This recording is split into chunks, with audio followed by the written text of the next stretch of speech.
All right, so Alabama destroyed Notre Dame 31-14 in the college football semifinals. They now advance to the national championship game. And let's be honest, nobody should be surprised about the final outcome. My biggest concerns about Notre Dame heading into this game was, one, their secondary.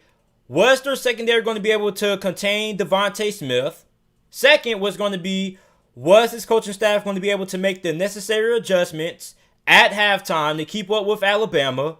Three, was Notre Dame even going to be able to somewhat make this game close? And lastly, how was Ian Book going to perform? And I think that it's safe to say that Notre Dame didn't accomplish any of those things. They couldn't stop Devontae Smith. Devontae Smith showed everybody why he deserves to win a Heisman Trophy. He caught 7 receptions for 130 receiving yards and 3 touchdowns. If Devontae Smith does not win the Heisman Trophy, it will be a crime, it will be a shame, and it will be an embarrassment to not only college football, but to the Heisman Trophy as well, because the Heisman Trophy is supposed to be rewarded to the most outstanding player in college football. Devontae Smith is the most outstanding player in college football. Therefore, if he does not win the Heisman Trophy, I will protest college football. I don't know what I would do to protest Devontae Smith not winning the Heisman Trophy if he doesn't win it, but I'm going to have to come up with something creative, because it will be a doggone shame if Devontae Smith does not walk away with the Heisman Trophy in the next couple of days. Now, when you look at Ian Book, I mean, did he play? I'm not going to say that he played terrible. I'm not going to say that, but he didn't play good neither. You see, in the college football playoffs, you have to be able to elevate your play. Ian Book wasn't able to do that. And I understand that the offensive line didn't play all that great. The wide receivers weren't really doing all that much. I understand that. But I feel like Ian Book could have did a little bit more. I feel like he could have made some more plays. He could have did a little bit more of his legs. I just feel like there's just a little bit more Ian Book could have done to help Notre Dame increase their chances of winning this game. And I told everybody, if you guys watched my preview and prediction for this game, I said that once you get inside the college football playoffs, you gotta have an elite quarterback. Ian Book didn't belong in the same breath as the other quarterbacks in the college football playoffs this year. Mac Jones, Trevor Lawrence, and Justin Fields are all going to be first-round picks come the NFL draft. Where does Ian Book belong in that conversation? He doesn't. And he didn't really do anything in this game that really blew me away, any big moments. And he threw an interception as well, which was a pretty bad throw. On top of that, he had 5.9 yards per pass, which wasn't good. Meanwhile, you look at Mac Jones, on the other hand, Mac Jones was dealing tonight. 297 pass yards, 4 touchdowns, 25 of 30. It looked like Alabama was playing football on air.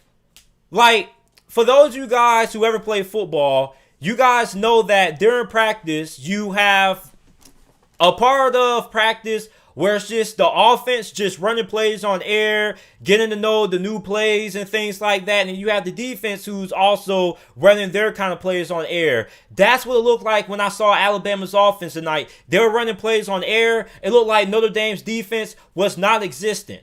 Now, Notre Dame fans can come out and say, well, JT, we did make some halftime adjustments because Alabama didn't really do all that much in the second half. Well, the reason for that was because Alabama took their foot off the gas. If Alabama wanted to put up 60 points tonight, they could have well over put up 60. Notre Dame's defense didn't really do anything this game. Their run defense wasn't great. Their secondary was already not great, like we already said. Like, that was the biggest concern about Notre Dame heading into this game. Was their secondary going to be able to rise up to the occasion and contain Mac Jones in his Alabama passing game? And they weren't. And that's not really a knock on Notre Dame because nobody has. And I don't think nobody will be able to contain this offense. But at the end of the day, when you look at what Notre Dame did offensively, I thought that Notre Dame's off the line and how good they are when it comes to running the football, that they will at least be able to have more success running the football than what they did tonight. I mean, when it came to the run department, they had 139 rushing yards as a team on 3.7 yards per carry on 38 attempts. Meanwhile, Alabama ran for just about the same amount of yards, 140 on 25 attempts, and was averaging 5.6 yards per rush. And with Notre Dame, with how good their offensive line is, I just expect them just to be a little bit more dominant up front. Now, the thing with Notre Dame is that everybody keeps talking about Brian Kelly, about how Notre Dame has to close the gap and things like that. The gap did not get closed tonight. There was still a large difference between Notre Dame and the rest of what we consider blue blood programs in college football. There is an incredible big gap in terms of, where Notre Dame is right now and where Alabama, Clemson, and Ohio State are. And I don't want nobody to use this loss to add to the argument of why Notre Dame shouldn't have gotten into college football playoffs over Texas A&M. Because let's be honest, Texas A&M and Notre Dame aren't really all that far different from each other. They both don't really have any good wide receivers who are able to create separation play after play. Their best player in the passing game are their tight ends. Notre Dame has a good amount of tight ends who are really good in the passing game. And Texas A&M has Watermeyer, who happens to be one of the best tight ends in college football. They both have pretty good offensive lines. They're both good at running the football. And they have average to above average quarterback play when you look at Kellen Mond and Ian Book. And they both have really good defenses, but their secondaries aren't all that great. You look at Notre Dame, they couldn't get off the field on third down. They couldn't get pressure on Mac Jones.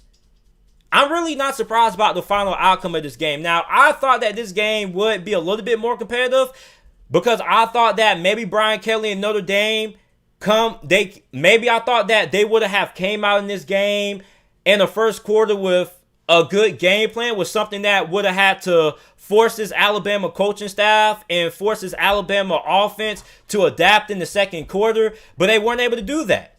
That's really what I thought. I thought that Notre Dame could somewhat challenge Alabama in the first quarter, like come out with something that could give Alabama problems, but they weren't able to do that. Alabama went up and down the field on Notre Dame all game with no problems. And after the second half, when the game was pretty much all but over, Alabama took their foot off the pedal. They just wanted to run the football, make sure that they can keep all of their starters healthy for the national championship game in the next couple of days. So I'm not surprised about the final outcome. My biggest question is, what does Notre Dame have to do to be competitive in these kind of games and these kind of atmospheres? Because in big games, Notre Dame has really struggled. Not just that, but in big time bowl games, I don't think they have won a big time bowl game in like I think it's been like 2 decades since Notre Dame has won a big time BCS Bowl or something like that, a big time New Year's Six bowl game like the Fiesta Bowl or the Rose Bowl or something like that. So what does Notre Dame have to do to close this so-called gap?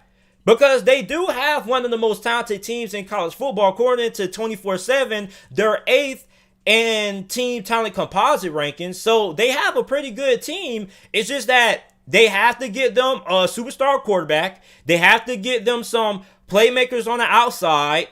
And I know a lot of people are going to be like, well, JT, that's tough to do because Notre Dame, it's reported out there that I guess that Notre Dame has to have football players. They have to be academically eligible to attend Notre Dame or something like that. I don't know if that's true or not. Somebody let me know if that is true down in the comment section down below. But even then, go to the transfer portal. Find you a good quarterback off the transfer portal. Find you a elite wide receiver off the transfer portal. Like, there are a bunch of teams year in and year out who utilize the transfer portal. Georgia got JT Daniels out of the transfer portal. FSU got Mackenzie Milton out of the transfer portal. Like, I was hoping that Notre Dame would try to make a run at former UCF quarterback Mackenzie Milton, but they weren't able to do that. So when you look at Notre Dame, the quarterback position for Notre Dame has to get better. Being average to above average at the quarterback position is not going to be enough to win you a national championship. I think the two most talented quarterbacks that I've seen Notre Dame have in my decade watching college football has probably been Deshaun Kaiser Deshaun Kaiser was really talented. He was super athletic. He didn't have, amazing athleticism and things like that, but he can make some guys miss. He was also able to pick up 4-6 yards on the ground, but he also had a rocket for an arm. Then the second most talented quarterback that Notre Dame has probably had this past decade was Everett Golson. Remember Everett Golson, the quarterback who took Notre Dame to the national championship against Alabama the first time they made the national championship? So for Notre Dame, you need to get better in terms of how you recruit your quarterbacks, get some weapons on the outside. Your offensive line is really good. That's really all Notre Dame needs, is just two things: elite level quarterback and some good wide receivers on the outside. You don't even need to have a whole roster full of good wide receivers. You just need at least two guys who can consistently get open and who can consistently create separation. So Alabama beats Notre Dame in the Rose Bowl, 31-14. They move on to the national championship game. Notre Dame, man, I still believe that they deserve to be in the college football playoffs. I do believe that they were one of the best four teams, even though I would have liked to see Cincinnati in this predicament. I think that Cincinnati, if they were fully healthy, they could have put up a more competitive game than what Notre Dame was able to do. You look at their quarterback, Desmond Ridder. You look at how great their defense is. I really feel like Cincinnati could have put up a more competitive game than what Notre Dame did. And that's no knock on Notre Dame. I just believe that Cincinnati was just a more talented team than Notre Dame. But you guys let me know what you guys think about this game down in the comment section down below. Let me know what you guys feel about Notre Dame football and Brian Kelly moving forward into the future. What does Notre Dame have to do to become a national championship contender and get on the level as Ohio State or Clemson or Alabama? Make sure you like the video, subscribe.